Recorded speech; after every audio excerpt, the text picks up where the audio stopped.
Hello mga ka-farmers, welcome back to my YouTube channel. So ngayong araw na ito mga ka-farmers, merong nangyari dito mga ka-farmers na hindi ko inaasahan mga ka-farmers. Merong bad news mga ka-farmers na nangyari dito sa mga alagang native pigs ni Tito mga ka-farmers. So ito mga ka-farmers yung nangyari. So yan mga ka-farmers, si Mama Pig na ito mga ka-farmers is nanganak siya noong November 10. Kaso yung kanyang mga anak mga ka-farmers is namatay na. Namatay lahat ng kanyang anak. Kasi doon pa lang sa kanyang tiyan mga ka-farmers is patay na yung kanyang mga anak mga ka-farmers. At maitim na yung mga yung katawan. Okay din mga ka-farmers, sabi ni Tito na nailabas na lahat ng kanyang anak kahit patay na mga ka-farmers yung kanyang mga babies. So nanganak siya mga ka-farmers ng 8 heads mga ka-farmers. Kaso lahat yun patay na mga ka-farmers. Pero okay din, sabi ni Tito, okay lang daw, is alagaan lang siya. At kapag mapapabulog ulit is mapabulugan mga ka-farmers. So yung mga ka-farmers nung after siyang nanganak is 1 week and a half mga ka-farmers, is good news din mga ka-farmers kasi naglandi siya. Ayan, ngayon mga ka-farmers is ulit buntis na rin siya mga ka-farmers.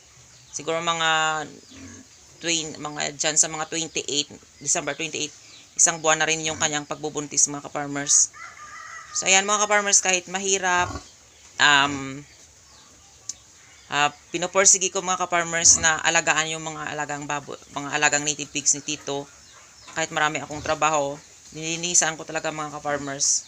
Kasi mga ka-farmers, yung nangyari sa kanya, na namatay yung kanyang mga anak, is 3 araw siyang hindi kumain mga ka-farmers ng pagkain. So ayan, siguro mga ka-farmers, yun yung dahilan kung bakit yung mga anak niya mga ka-farmers is namatay doon. Ayan. Sabi ni Tito, nung mga anak siya daw, is lagyan na siya ng ng mga vitamins. Kasi dito mga ka-farmers sa amin, is yung sa kabilaan doon mga ka-farmers, is namatay na yung yung kanilang mga native pigs. So ayan mga ka-farmers, nakakatakot talaga yung nangyari dito sa amin mga ka-farmers. So ayan mga ka-farmers, doon sa kabila mga ka-farmers, yung kanilang mga alagang native pigs, doon papunta sa sa ilog mga ka-farmers, doon yung kanilang mga alagang native pigs is naubos na talaga mga ka-farmers, namatay yung kanilang mga alagang native pigs. So mga ka-farmers, natatakot din ako mga ka-farmers, pero laban lang talaga mga ka-farmers. Sa hamon ng buhay, kailangan talaga nating magtiyaga at panalig sa Panginoon. Yung alagang native pigs ni Tito, nung pinuntuhan ko doon nung isang araw kay Kagawad, sa mga ka-farmers, bad news talaga. Namatay yung kanyang namatay yung inahin. So yung mga anak ng mga ka-farmers is 8 heads, yun. Buti na lang mga ka-farmers, hindi nagkasakit o nagtatai, pero binigyan ng ng kalamay na yung pulang kalamay mga ka-farmers, at pinainom yun ng kalamay na pula. At saka yung nagtatai is pinainom ng gamot, is naging okay yung kanyang mga anak, pero yung kanyang inahin sa kasamaang palad mga ka-farmers is namatay. So nagpunta dito si Kagawad kahapon lang mga ka-farmers. So yan mga ka-farmers, i-share ko sa inyo. Sobrang hirap talaga na makikita mo talaga na sa mukha ni Kagawad na stress talaga siya. Kasi doon sa nangyari mga ka-farmers, kasi daw nahiya siya kay Tito or sa akin kasi pinagkatiwala daw sa kanya yung baboy at yung nangyari, namatay. Tinawagan ko si Tito kaagad nung hapon na yon. Sabi ni Tito, hindi naman niya kasalanan nung namatay ang baboy. Hindi niya man pinatay yung baboy kasi yun sa panahon yun, sabi ni Tito. So yung sabi lang ni Tito sa kanya is kailangan lang talaga na lumaban, ipagpatuloy, kasi hamon lang yan ng buhay. So kapag stop or hindi mo ituloy, kapag na may natira pa at lahat ibenta mo, so malulugi ka talaga, talo ka. Kaya yung buhay natin mga ka-farmers, laban lang talaga. Kahit pag may natira, is ilalaban talaga natin mga ka-farmers. Kasi dyan din yung yung faith natin is dyan din mabubuo, na tiwala tayo sa Panginoon. Kasi nandyan ang Panginoon na hindi tayo niya iiwanan mga ka-farmers. So ayan, yung nangyari dito sa akin na dyan din sa alagang native pigs ni Tito, na namatay lahat ng kanyang mga anak dahil nalaglag mga ka-farmers. Yan din yung sabi ni Tito sa akin, na bigyan dan ng pangalawang chance yung baboy, pangalawang pagkakataon yung alagang baboy niya, na kapag mabuntis ulit at hindi na mamatay, is okay daw. Papaanakin niya. Kasi lahat ng mga baboy niya mga ka-farmers, lahat ng dyan ang galing sa inahin na yan. Yung nagpapaalaga siya sa mga tao, dyan nang galing yun. Tapos yung pinatayo niya na pangalawa doon sa ibaba, dyan din yun ang galing sa inahin na yun mga ka-farmers, yung kita niya mga ka-farmers sa pagbibenta. At saka yung iba mga ka-farmers, yung pinapakain sa mga native pigs is dyan na yun ang galing sa kanilang kumbaga mga ka-farmers, sa kanilang tawag dito, sa pagbebenta sa kanila is yung mga pinapakain sa kanila is dyan na yun ang galing mga ka-farmers sa mga anak niyan at saka sa mga pinapaalagaan mga ka-farmers. So yan mga ka-farmers, dito talaga mga ka-farmers sa amin nakakatakot na talaga kasi doon sa kabila is yung mga alagang baboy doon is namatay na. At doon sa sa ibaba, doon pa sa ibaba sa kabilang barangay mga ka-farmers is naubos na talaga mga ka-farmers yung mga alagang baboy is papunta na dito sa amin. So ngayon mga ka-farmers, naglalagay lang kami ng nag-disinfect lang kami ng mga Sonrox, ng mga Clorox, mga ganyan, para kahit paano mga ka-farmers maiwasan ang yung tawag dito, yung mga virus na na hindi makapasok dito. At saka hindi na kami nagpapunta dito ng tawag ng mga tao na gustong bumili ng mga alagang baboy is pinapakita na lang namin pinipicture na lang mga ka-farmers sa cellphone yung mga baboy. So yan mga ka-farmers, yung dito sa amin mga ka-farmers, yung mga mambibili ng baboy is ang baba na talaga mga ka-farmers ng kanilang bili ng ng baboy dito.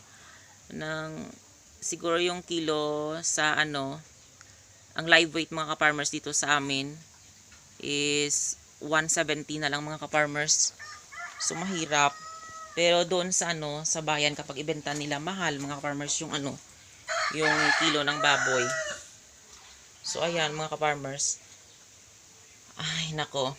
Talagang kung hindi mo talaga alam mga ka-farmers, para ka na talagang ako nahirapan din ako mga ka-farmers Kasi sa hirap na pag-aalaga mo ng baboy, sa araw-araw gumigising ka ng umaga, tapos maglilinis, tapos yung parang mambibili na para nilang wala na talaga yung pagod mga ka-farmers, kasi yung parang hinihingi na lang nila yung pagbili ng ng alagang baboy. Yan talagang mahirap mga ka-farmers sa backyard na mga alagain mga ka-farmers, na walang bumibili na kumukuha na mga buyer mga ka-farmers, na dito lang yan sa paligid yung kumukuha. So kawawa talaga yung yung mga farmers dito na umaalaga ng mga native pigs. Pero kahit papaano mga ka-farmers, yan din kung minsan yung mga alagang baboy dito na matamlay at hindi na kumakain, yan lang pinapainom namin ng ng tawag dito, ng kalamay na pula mga ka-farmers. At doon nagsabi na si Tito sa akin na doon daw sa sa kanila mga ka-farmers is pupunta sila daw sa Department of Agriculture at magtanong-tanong kung yung mga gamot sa mga alagang baboy na hindi na kumakain at tumatamlay, kung pwede pa maagapan mga ka-farmers yung kanilang buhay mga ka-farmers. So ayan mga ka-farmers, sa hamon ng buhay, kailangan talaga maging matatag at kailangan nating lumaban. Kapag hindi tayo lumaban at hayaan na lang natin na nagkakasakit na sila at saka ibenta na lang natin sa palugi, so mga ka-farmers, malulugi talaga tayo at mauubos lahat ng ating mga alagang native pigs. Pangalawa na itong mga ka-farmers na nangyari sa amin. Nung una, bumili si Tito ng 2 hyper na yon, at isa pa lang ito yung inahin namin. So yung inahin nagkaanak mga ka-farmers, at ang kanyang mga anak noon is nagtatae. Tapos yung 2 hyper na yon na binili ni Tito is namatay. Ayan, namatay siya mga ka-farmers.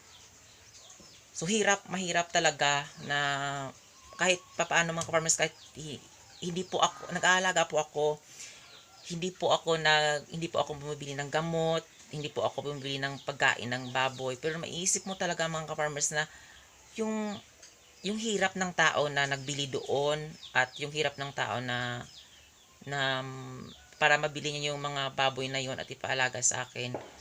Diyan po talaga ako mga ka-farmers na ano na nanghihinayang. Pero ang sabi ni Tito sa akin, wag daw ko na yung sisihin yung sarili ko na ganyang nangyari. Kasi sa panahon ngayon mga ka-farmers is hindi natin alam kung ano nang mangyayari. So sabi ni Tito, hayaan na lang daw na ano na ganyan kasi ano lang lilipas din yan at makakababangon din yung ano makabangon din sa mga ganyang problema sa buhay. At kahit buhay daw, buhay tayo, may pag-asa pa tayo. Yan palagi nating daw ano sa sarili natin. Hangga't nabubuhay tayo sa mundong ito at gumawa lang tayo ng mabuti at huwag tayong manglamang sa kapwa natin at kailangan talaga yung tiwala na pinagkatiwalaan tayo ng tao is wag natin yang sisirain. So yan mga ka-farmers, kaya ang mga salita na yan mga ka-farmers kasi tinuruan din ako ng magulang ko na kahit pa paano mga ka-farmers, wag mang-apak ng ibang tao at wag kumuha ng hindi sa iyo mga ka-farmers. Kaya yon lahat-lahat ng ito mga ka-farmers is share ko sa inyo sa pagbili ng baboy ng kanyang mga anong tawag dito ng mga gamot niya at saka yung tawag dito yung pakain ng mga baboy. Lahat po yan mga ka-farmers na pupunta dito sa akin. Ako po lahat naghahawak ng pera ni Tito. Pero kapag bumibili nabili na yung alagang baboy niya, is lahat yun mga ka-farmers magsabi si Tito sa akin na o yan yung pera mo, tapos masabi siya yung pera ko dyan lang muna ipatago. Pero pinapadala ko yan mga ka-farmers kasi natakot talaga ako dito sa amin kasi hindi mo alam mga ka-farmers, baka looban ka kasi sa panahon ngayon. At syempre yung tiwala talaga mga ka-farmers ng isang tao. So yan mga ka-farmers, yung tiwala ni Tito sa akin, hindi ko talaga yon binabaliwala mga ka-farmers. Bagkos, inaalagaan ko. Kahit pa paano mga ka-farmers, pera lang yon mga ka-farmers. Yan yung tinuturo ko sa inyo sa lahat ng nanonood. Kapag pinagtatiwalaan tayo ng isang tao, wag na wag nating abusuhin, wag na wag natin silang chuchupiin sa mga pera man yon. Pero sa akin sabi ko kay Tito, kapag gutom ako, hihingi talaga ako. Pero kapag busog ako, hindi ako hihingi Tito. Pero kapag pera na yon ang pag-uusapan, kapag hindi sa akin yon, hindi ko yung kukunin. So siguro 5 years na, malapit ako magpa 5 years mga ka-farmers, na ako yung nag-aalaga ng mga baboy ni Tito. So yan mga ka-farmers, wala talagang nasasabi si Tito sa akin. So yan yung talaga yung tiwala. At hindi lang po ito mga ka-farmers yung pinagkatiwala ni Tito sa akin. So ipapakita ko rin sa inyo mga ka-farmers sa susunod na vlog ko yung yung pinagkakatiwala ni Tito sa akin mga ka-farmers, na bagkos yan ay pinapalago ko mga ka-farmers kahit konti lang yung kitaan doon mga ka-farmers, pero patuloy din yung mga negosyo na hinahabili ni Tito sa akin mga ka-farmers. Yun yung binabantayan ng nanay ko mga ka-farmers. So yan mga ka-farmers, yung 11 heads na anak nitong hyper, ayan ito na, buntis na yun. Ayan, buntis na siya. So ito na yung kanyang anak ko.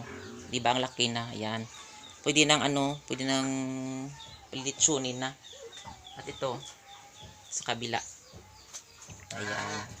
So dalawa sila mga ka-farmers yung iniwan dito ni Tito. Ayan. So araw-araw mga ka-farmers nililinisan ko ito kaso ngayon walang kaming tubig. Ayan walang tubig, ito na lang yung natira. Pero pinapaligo ko rin ng kunti-kunti mga ka-farmers kasi gustong-gusto nito talaga na maligo. So ayan, so nakaawa talaga sila kapag walang tubig. Ayan. So sabi ng barangay is apat la daw yung alagaan dito. Pero kung mga ka-farmers is 5 na po yung inalagaan ko dito. Ito. Ayan. Ito. 4. At saka ito pa yung malaki. Hindi pa ito nabili. So kapag mabili na ito mga ka-farmers, yung isa doon is ililipat ko dito. Pero okay naman, hindi naman nagrereklamo yung barangay kasi doon ayan tapos na yung yung septic tank doon. So yan yung una ayan ano na siya, tuyo na. At ito na yung ano yung pangalawa mga ka-farmers na tabunan na ng lupa. So ayan. So dito mga ka-farmers, makita ko sa inyo. Ito yung ano yung alaga kong gansa ng itlog naman mga ka-farmers. Ayan. Dalawa na yung kanyang itlog.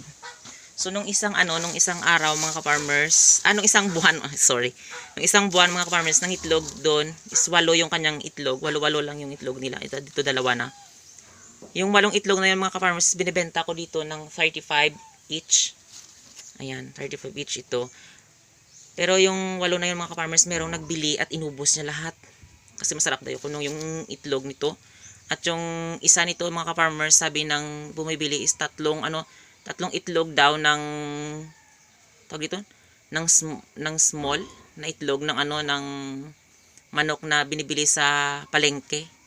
At masarap daw yung kanyang tawag ito. Yung para daw kuno malinamnam kapag iprito at kapag naman i-boiled at lagyan ng ng mga ahos, mga bombay at saka yung kamatis, masarap daw at lagyan ng patis. Masarap daw kuno pang ulam. Pero ako mga farmers na na nakatikim na ako, masarap talaga ako pag gusto mo yung lasa.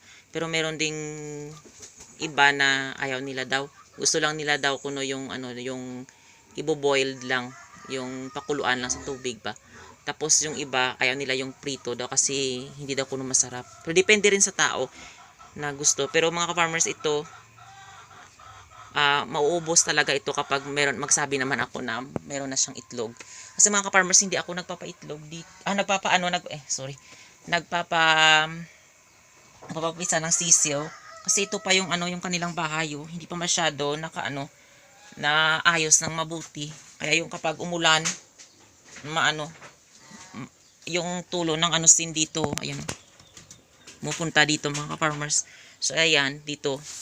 So ayusin pa ito at maglagay ng bago ang kanilang bahay. So ayan sila. Ngayon is 7 silang. 7. So yung sa 7 na yun mga ka-farmers is 3 yung yung 4 yung yung lalaki, 3 yung babae mga ka-farmers. Kasi yung isa dati, yung isang babae doon na pinaalagaan ni Tito is namatay yung babae.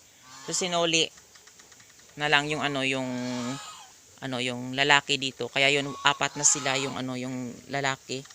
Tapos yung isang brown na yun mga ka-farmers, nasabi si Tito na ibenta kaso walang bumibili. Tapos sabi niya, lang daw kuno katayin at kainin. Ay, ayaw ko. Nakakaawa naman mga ka-farmers na katayin mo. At syempre ako yung nag-aalaga. So parang nakakaawa talaga sila tingnan mga ka-farmers. Kasi malaki din yung ambag nila dito sa akin. Kasi kapag gabi, sila yung yung parang bantay dito mga ka-farmers. So ayan. Ito yung kanilang lugar.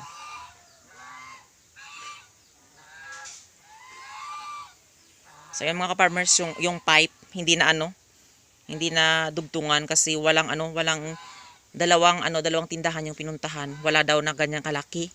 So ayan, ginanya na lang muna. Dugtungan pa yan. Kasi yung nabili mga ka-farmers is maliit. So ayan, hindi pwede idugtong dyan. So na lang yung nangyari. Para-paraan na lang muna. Para mapunta doon yung dumi. So ayan. So yung yung ganyan yung yung pagka lagay muna mga ka-farmers kasi pumapasok pa diyan yung yan. So nakabukas pa. Pero sabi daw ng dito sa amin, wag daw masyado kunong itakpan ng mabuti. Lagyan daw ng parang para hindi masyadong mabaho. Para maka daw yung baho. Makapapunta daw sa ibaba, hindi mapunta doon sa ilalim kasi kapag mabutas na yun mga ka-farmers at kapag sirado yung buo, malaki talaga yung pasabog na maalingasaw talaga yung kanyang baho. Yan din yung turo sa amin mga ka-farmers na kailangan daw meron bukas na konti like parehas katulad din ng ano ng mga septic tank na dinudumihan natin mga ka-farmers, din meron yung tubo sa ibabaw na dyan yung usbong, anong tawag dito sa aming usbong mga ka-farmers, dyan lalabas yung ano yung baho. So ayan. Ano mang hirap na pinagdadaan natin mga ka-farmers, manalig lang tayo sa Panginoon at siya lang ang lahat na makakatulong sa atin mga ka-farmers. Maraming salamat sa walang sawang pagsusuport at panonood nyo sa aking YouTube channel. And don't forget to like, share, and subscribe to my YouTube channel. Happy farming mga ka-farmers!